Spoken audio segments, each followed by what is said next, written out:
Solving systems by elimination allows you to solve a system that is set up differently than what we've seen so far with substitution. So if you look at number one, you could use substitution if you get one of the variables by itself and then plug in to the corresponding variable in the other equation. But I think it's going to be easier to use elimination when it's set up like this without one of the variables solved. So if you look at the first equation, you want to change the first equation or the second one sometimes so that you can eliminate or cancel out one of the variables, either the x's or the y's.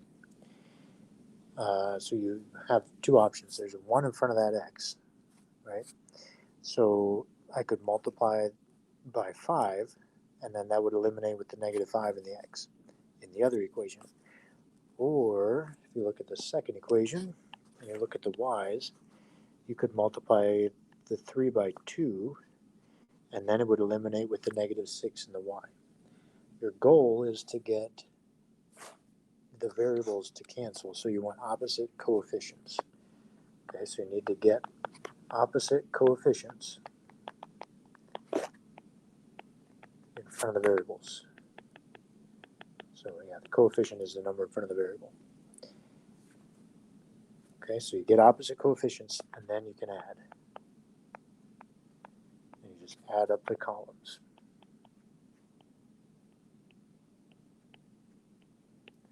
So you have the x's with the x's, the y's with the y's, and the numbers with the numbers. So I'm going to just multiply the top equation by 5, and that will eliminate the x's. So what you're going to do is distribute the number you're multiplying by into that whole equation. So I'm going to get 5 times 1x would be 5x. 5 times -6 would be -30y. 5 times 9 is going to be 45. Okay, so I just rewrote it underneath the second equation. And then I can take these two equations and add them together. So I'm going to take -5 plus 5, that's canceling out. Right? 0x, so it cancels. And I have positive 3y plus -30y, so it'd be -27y. Then I have -18 plus 45, so that'd be the same thing as 45 subtract 18, which is going to get us 27.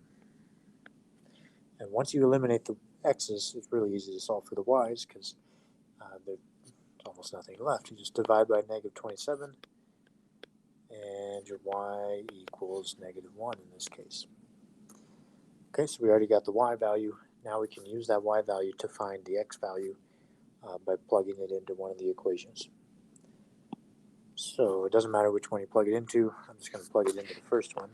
X minus 6y equals 9. I'm going to bring that down here. Plug in the -1. Plug it in for the y, since that's what y equals. So -6 times -1 is going to be positive 6. And then I just subtract the 6. X is 3. So now I've got my x and my y, write the ordered pair. Okay, so there's my solution. All right, so you multiply so that you can get opposite coefficients, and then you add the equations together. So I'm going to skip down to number 3 here. I again have options. I could multiply the second equation by 7 to eliminate the x's, or I can multiply the first equation. See, in front of that y is a -1. So I could multiply the first equation by -2 to flip the sign to a positive and to make the 1 into a 2. I'm going to do that one just to show you you can eliminate the y's as well.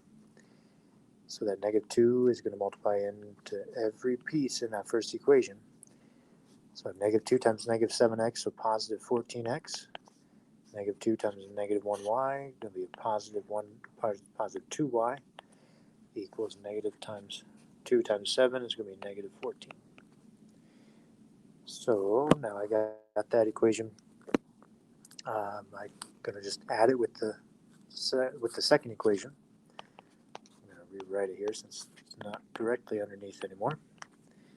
So I just rewrote the second equation there, and now I'm going to add up the x's and add up the y's and add up the numbers. So I have 14x plus 1x, so 15x. The y's eliminate. Negative 14 plus 14 is going to be 0. So divide by 15, the x is 0. Okay, so there's my x value. Now I plug it back in. Doesn't matter which equation I plug it into. I'm just going to plug it into the second one this time. So plug in 0. So really what I have is negative 2y equals 14. So divide by negative 2, y is negative 7. So there's my 0, comma, negative 7, my x, comma, y. Okay, so that's your whole goal for all of them. You want to multiply to get opposite coefficients. You notice number 4, they're already opposite, so you don't need to multiply anything. You can just go ahead and straight add them together. I'm going to skip to number 7 here. Okay, for all of these you have options. Now if you look at the x's, you can't multiply 3 to get to 5.